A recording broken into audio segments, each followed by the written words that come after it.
Sales is the most lucrative skill in the world, period. The problem is most sales advice out there today is outdated, cheesy, and can even keep you from getting the deals that can make all the difference in your career. This is the No BS Sales School, a podcast for entrepreneurs and salespeople who want to master the skill of selling without all the BS. Welcome to the No BS Sales School podcast. I'm your host, Walker McKay. Today is one of those more rare occasions where I have a guest on my show. My guest today is Matt DeHart. He is a financial coach with 6 years experience working with entrepreneurs and people who want to be entrepreneurs. What he says he does is he helps people get into their next big investment, which may be a business of your own. Maybe it's a college fund. Maybe it's retirement. Maybe it's just for something fun. That's a great guy. He was recommended to me by my friend Rochelle Carrington, an old somebody that I've known for a long, long time, respect very much. So we've been talking. And what I thought we'd talk about today, because Matt's an expert in this, is if you're thinking about starting your own company, thinking about starting your own thing, don't do it like I did. Don't just pull the ripcord and say, let's figure this shit out, because it was a disaster for me for a long time. My wife was very mad, and we've gotten out of it now. We're getting better at where we are, back in a better position, but holy shit, it was a mess. So Matt is going to share with us some great shit that you can do to get yourself better set up to start a business or to buy a business so that you can not have to work for the man anymore. Matt DeHart, welcome to our show. Hey, Walker, I appreciate that introduction. I completely understand where you came from, and we've had a good time laughing about our stories. So thank you for having me on. It's a mess. I'm happy to have you here. Matt, why don't you take 2 minutes and tell me how you got to where you are? How do you become a financial coach for people that want to do something stupid like start their own business? Well, you're going to laugh, but I got a degree in international business. Makes sense. And I left international business and went into the pharmaceutical and medical device world right after college and loved it. I loved being in that corporate world. I loved being in medical offices, but it was just up and down. I'd have a job, I'd lose my job. That cut sales forces. And I mean, the first time you get laid off, you're like, what did I do wrong? And it was just money. And so over the next 11, 12 years, I got laid off 5 different times in the medical world. That's not that uncommon either, is it? Nah, it was. And crazy. I mean, they went from 65,000 reps down to 22,000 within a 2-year period. So finding another job was incredibly difficult. And I mean, my last job in medical sales, I was the international director for a medical device company. And it sounds glamorous, and it was. It had some really cool travel. Yeah. But then when gas prices go down, Saudi Arabia quits buying from you. And so my business tanked. And I decided to jump out on my own at that time and be an independent contractor for a company, and had a really hard time. I wasn't financially prepared to do it. So like you, I had to tell my wife why we never had enough money. Yep. And then I coached people and learned finances and taught people and helped them. And then just recently, I didn't feel like I was doing enough. And there were some changes at my last company that made it impossible for me to stay. And I left. I worked with Rochelle, our good friend Rochelle, and got into a position where I could get this company off the ground quickly. And I was financially prepared to make that leap. So that's what I do now, is help people get into that position financially to get to that next step, to make it to that next level. So that's... You skipped a step though. You skipped a step because you said I was struggling. I was getting my ass kicked. And so then I started to coach people in their financial position. How in the hell did you learn? I mean, where did the light bulb go off that all of a sudden you went from, oh, well, I suck at this, to, gosh, I think I figured this out enough to teach other people? What happened there? I had to get a coach. I found I had this person. My wife went to a basketball game for one of our kids, sat next to this person that was helping people get out of debt. And I had a lot of debt. And so we started working with this person and really started understanding the ins and outs of finances, because it doesn't really matter how much money you make if you spend it all at the end of the month. And so I learned those basics and started coaching those and getting better with my finances. And then I got in a position where we could buy an investment property and participate in some other investments. And then the market took off with our house and with our investment property. So yeah, that's how we got into that position. And I learned over the next 6 years and coached people at a very high level financially. And I loved it. I love when somebody calls and tells me they bought their first investment property, or they paid for their kids' college, or they can afford to send their kid to an Ivy League college instead of another college that's close to them. So it's extremely rewarding. That is rewarding. So how did you find real estate to be your vehicle? What was the hook about real estate for you? I was one of those guys years ago that heard one of those advertisements on the TV that said, hey, come learn how to flip houses. And I was like, oh, that would be cool. I've got a construction background. That's what I did as a kid. Okay. And I'm like, I could fix a house but I never had the money to do it. I never had the finances. And they always said, do it without your own money. But what they don't tell you is you got to have credibility. You got to have credibility and sales skills to talk people out of their money to do that. And so I learned how to flip trailer homes. That's what I started in, flipping trailer homes. Yeah. So if you go past a trailer park, you're going to see some crappy homes there that nobody's living in. So I'd go to these trailer parks and say, hey, I'll take that trailer home away from you. I'll take it off your hands. I'll build it up, I'll fix it, and then I will sell it to someone and carry the note. And so I would do that. I did it a lot with the Hispanic population because I speak Spanish. I lived in South America for a couple of years, and I loved helping that community because they always paid. They were very loving and kind. And so that's where my niche was in that world. So I started with that, and I did some flipping houses and learned how to do that. But it always made me angry to hear these programs where you go learn how to flip houses and you have to pay $50,000 to do it. Right. And they don't guarantee you're going to get into one. And then they tell you not to use your own money. And then you don't have any money because you gave them 50 grand. Yeah. And I went to one of those seminars, and I was building a house at the time, and they were going to charge me that 50 grand, and they were going to get me into like 6 different credit cards to do that. And then I called my banker, and my banker's like, hey, you'll never get into your house if you make that commitment. And I walked away. Thank goodness I walked away. And I found a guy that I had him coach me how to do that same thing for about 10 grand. And I learned the same concepts. He flipped the first house with me. So he had skin in the game, and I trusted that. So, but yeah, I've always had that intrigue for real estate, but I never had that financial information to be able to get to that next level. So right now, let's pretend, because my guess is a good portion of the No BS sales team is out there thinking, I'm sick and tired of working for the man. That this is okay.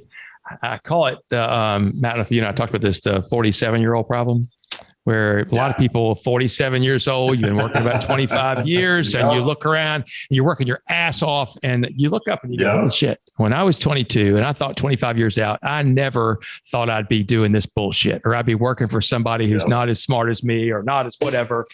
And then we make a choice, and the choice is either to, pull the ripcord, get the hell out of there, or you put your head down and you grind it out for another 15 years and just say, I'm going to count down the hours and days, and I'm going to quit at 65.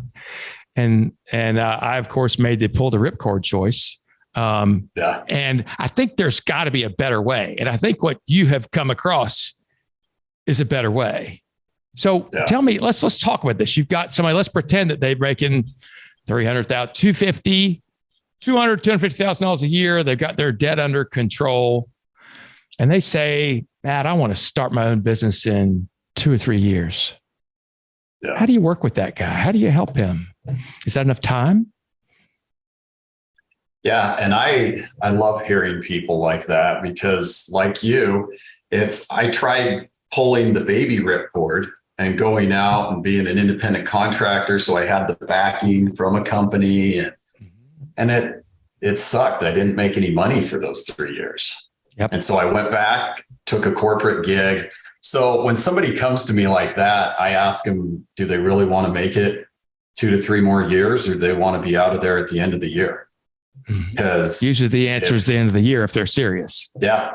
And at that point, if they say the end of the year, I get really excited, because if they're willing to step it up, tighten the belt for a little while, we can get them to that point within a year instead of 2 to 3 years.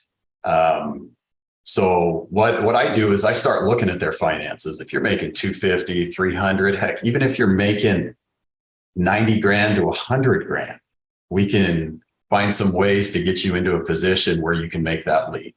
If you own a house, that's also another thing that you can fall back on. But don't make any of those decisions until you set yourself up financially, because if you have a W-2, that's the golden ticket when you go to the bank. Do these things before you get there. So I'll tell you just a quick story in the next couple of seconds. Mm-hmm. I had a CEO contact me a couple of years ago and said, hey, Matt, I've got a year worth of severance, and then my company's letting me go. And so what we did is I went over and we went through his finances. We figured a number that he needed to live on. And then he had a good chunk of money in the bank. And he also had a beautiful house that he almost owned outright. And so what we did is we took his savings, paid off his house, went to the bank, got a HELOC on his house for over $1 million before that W-2 ended.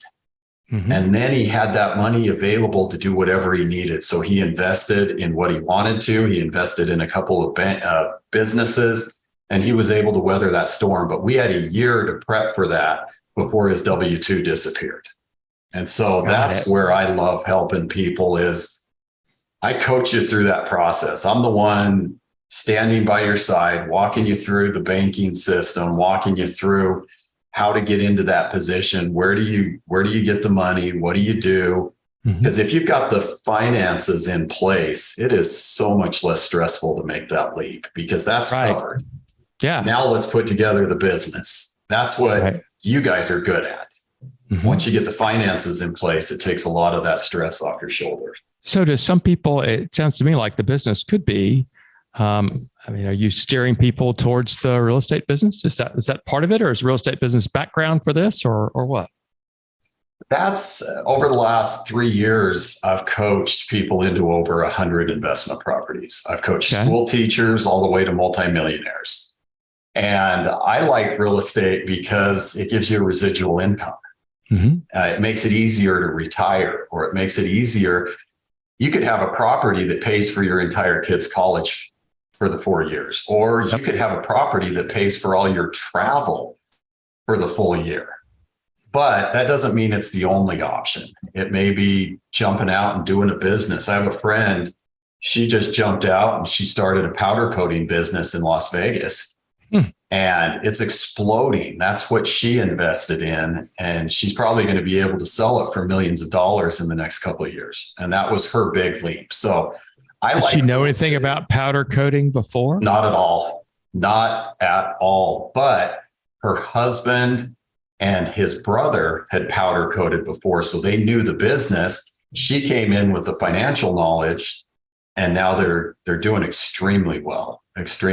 So I just talked to her as I drove through Vegas last week, and it's fun watching that, because you would have never guessed that this young girl from Hawaii, living out in the farmland of Hawaii, was going to be running a powder coating business in Las Vegas. What are the kind of people? What are some things? What are some things that somebody, if you figured this out about them, you might tell them, don't start a business, stick with the W-2. You're going to be better off that way. Well, there are some people that would rather stay with a W-2. I've got 2 examples. So one of the first people that I coached was my brother. And he works for a medical company here in Utah. It's a hospital company. It's the largest employer in Utah, and he does pretty well. Well, after I started coaching him, he started getting into some investment properties. And within the next 5 years, he went from one house to 4 houses. And now his investment properties almost double what he makes at his W-2 job.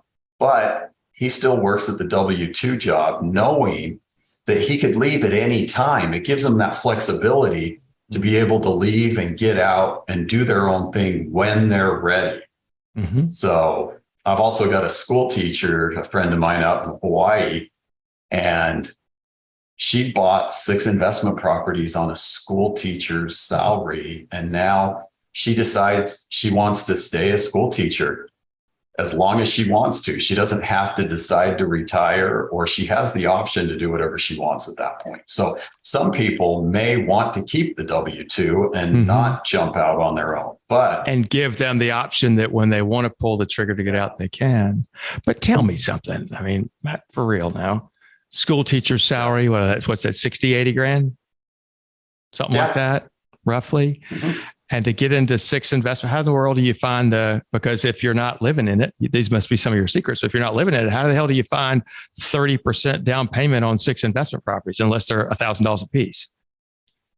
Yeah. And it depends. There's a lot of different options. One of the things I like doing with people is setting those goals up front. Where do you want to go? Because you and I both know it's when you're creating a business, you got to have at least some direction. Yes. And if you say you want 6 investment properties in the next 10 years, you got to at least write it down and start working backwards on how do I get there? Mm-hmm. Because getting that first property, it's like making your first million. That's always the hardest one part to do. And so that one may take a little bit longer to get into. But as we all saw over the last 5 years, my house more than doubled in value. Mm-hmm. That made it easier for me to leverage things to get into the next property and the next property. So makes sense. Again, it takes that goal and working backwards from there. And for me, it took a coach. There's people out there that can go out, pound it out, but you and I do what we do because we've seen the benefit of having a guide, having somebody to help us to that next level. And I'm a huge fan of it. That's how I met you, was a coach that I went to get me to that next level.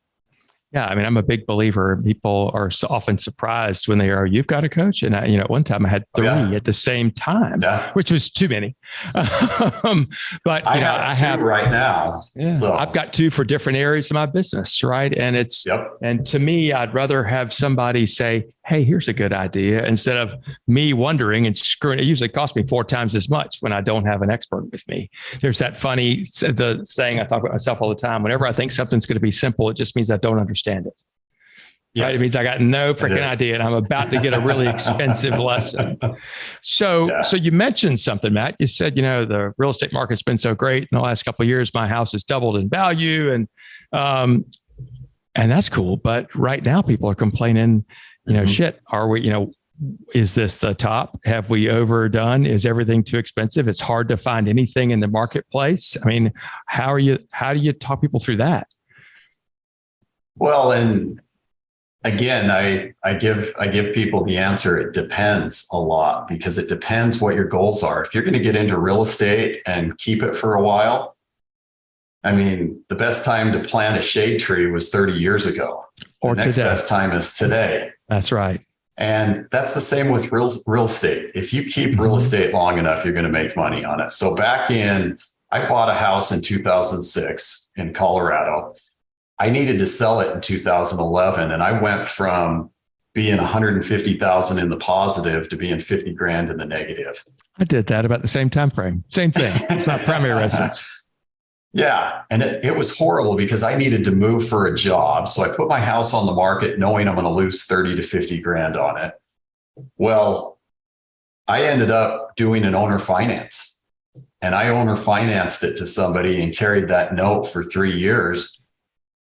They couldn't buy the house. I turned around and sold it the day after they told me they couldn't buy it. I called my realtor. He put it on the market. We sold it the next day and I made money off of it. the thing I like about real estate is even with the ups and downs with real estate, you can be very creative. And again, if you're going to be in this for the long haul, real estate works really well. I have a good friend that is a dermatologist, very successful dermatologist here in Utah. And one of the things I had the opportunity to pick his brain for an hour or so. I helped him. After he picked your face, he picked you got to pick his brain, right? Yeah, right. And he told me, he goes, Matt, I've done a lot of investing in my life, but he goes, if I could take it all back and just focus on one thing, I would have kept all of my real estate. He said, I would have made 2 to 3 times what I've made on my other investments if I would have kept it. So, and again, I like that it's a brick and mortar. You've got something physical, but again, I'm not downplaying other investments. I love other investments. What are some examples of other investments that, besides powder coating? What are some other investments that you say you've been great, and maybe there's something people hadn't thought of before? Well, and one of the things I'm not a financial planner. And so I love working with financial planners because I free up more cash flow for people. I free up more money to go back to their financial planner and invest in that. So nice. Yep. Almost 9 years ago, my dad passed away just suddenly out of the blue. And we had to figure out how to invest his life insurance for my mom so that she could live on it. And we went to our financial planner. They put it in some good plans, and she's been able to live on the interest on that money over the last 9 years. So There's some people that don't want real estate, but there's a lot of better other investments that fit their needs. There's also, you could do bond ladders and all those kind of liquid things like that. Although bonds don't pay shit right now. So unless you've got a gazillion dollars put in bonds and don't need much to live on, it's liquid, but it's anyway. Yeah. But other things like what? And then right now, given this one's still real estate oriented, but there's a vacation property that I'm invested in here in Utah, and it's a low maintenance. Once it goes up, I invest. I don't have to touch it. I don't have to rent it out. I don't have to do anything.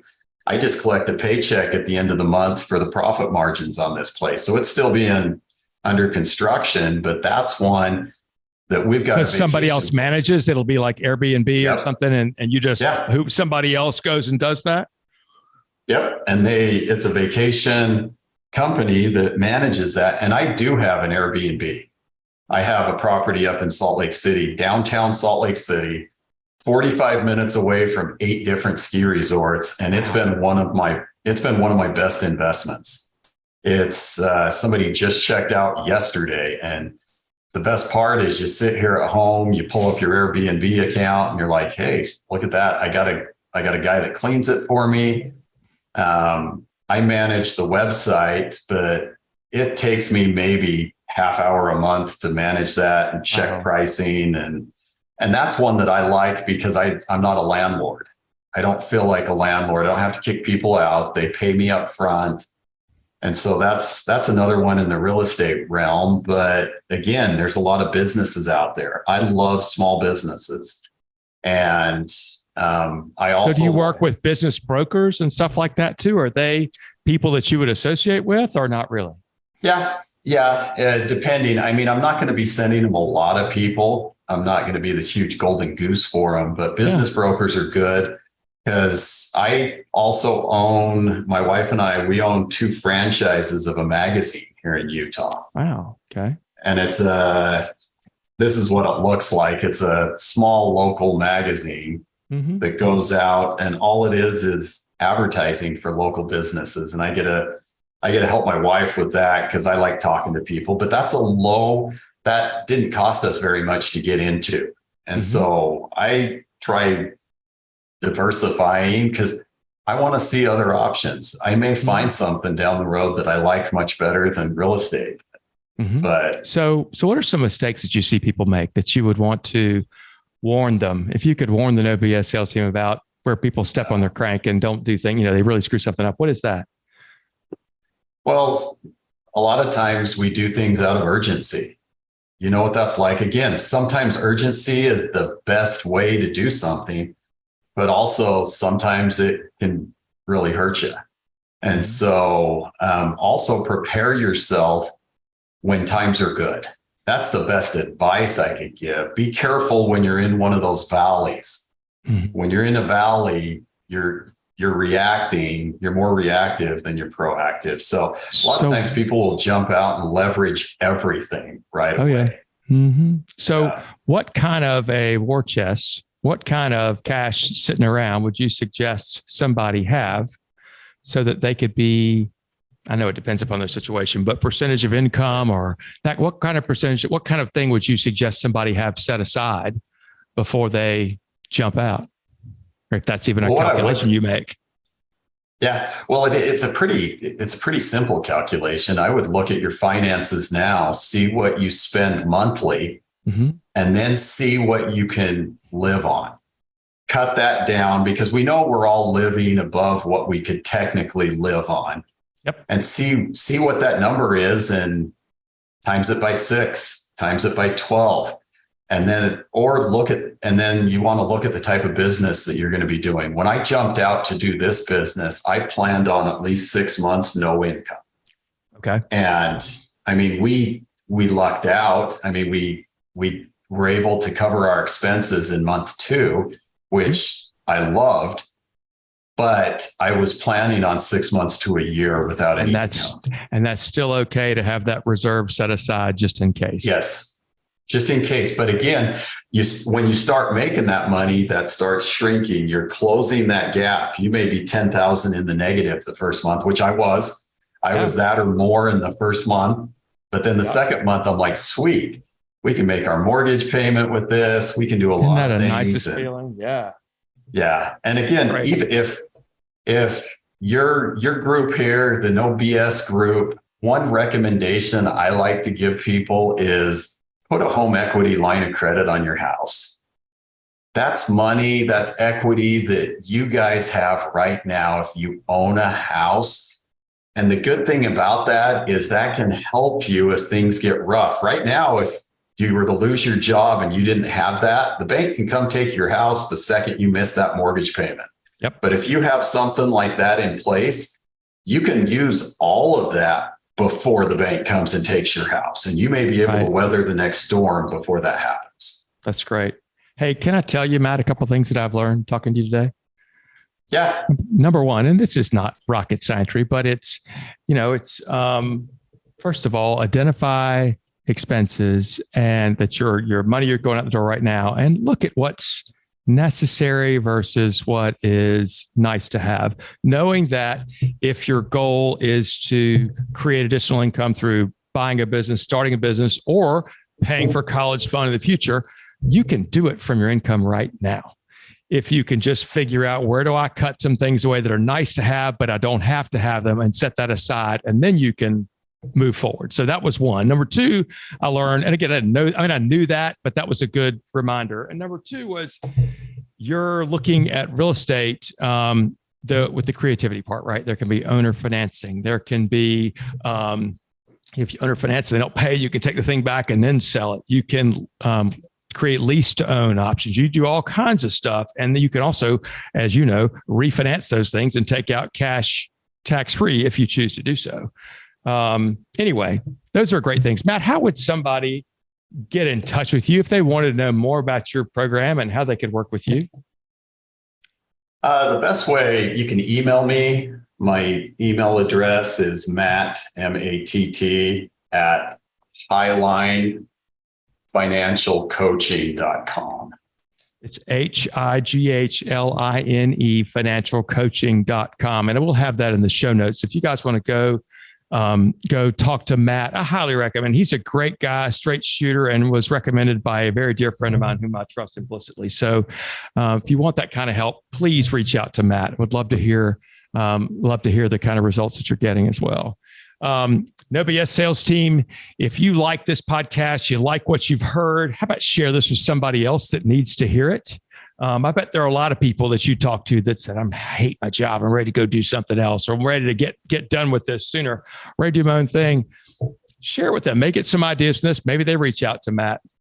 If you are struggling with sales and you're saying, I'm not so sure if I'm doing this right or not, I don't know what I don't know, I need to talk to you, Walker, because it's important to me to go make more money so that I can have more freedom in my life. Pick up the phone and call me, 803-917-2817, or email me, walker@walkermckay.com. Thank you for listening to OBS Sales Team. Matt, thanks for being a guest on the show. Can't thank you enough, and I wish you the best of luck. Thanks for listening to the OBS Sales School podcast. If you haven't already, please take 1 minute to write a quick review for the show. It really does make a huge difference. Also, subscribe to the show and please forward this episode to somebody else who needs to hear it. As a bonus for listening, I'm going to give you access to a free mini course, 7 expensive sales mistakes you're making and what you can do about it. Go to www.7salesmistakes.com and get access to the free mini course. That's the number 7salesmistakes.com. Thanks again for listening to the OBS Sales School podcast.